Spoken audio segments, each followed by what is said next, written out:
Colombia's Congress has ratified a revised peace deal with the FARC rebel group after Colombian voters rejected the original agreement by a narrow margin in an October referendum. CCTV's Michelle Bege has this story from Bogota.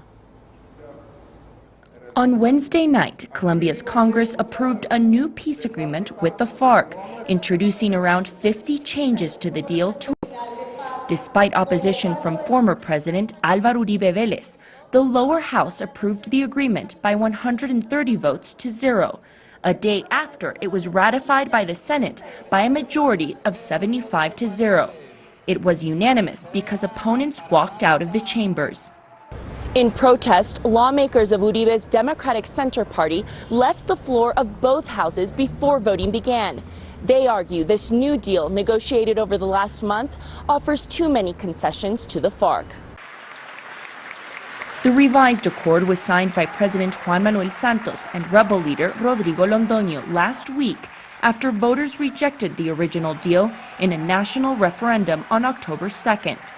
Government officials say ratifying a revised agreement starts a 6-month countdown for the FARC rebels to abandon their weapons and form a political party. With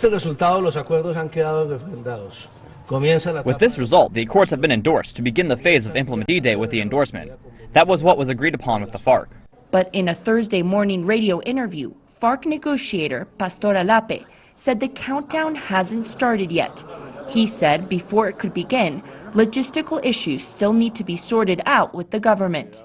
Colombia's High Commissioner of Peace rejected this. A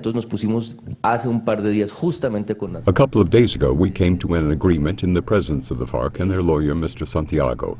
He himself said that the agreement would be implemented with the ratification, and Humberto de Yacalle and I were in agreement with that interpretation. So Pastor Alape knows very well that was what was discussed with the FARC. While the timetable may be in dispute, the final outcome isn't.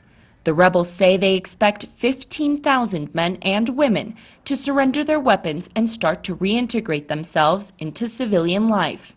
Michelle Bege, CCTV, Colombia.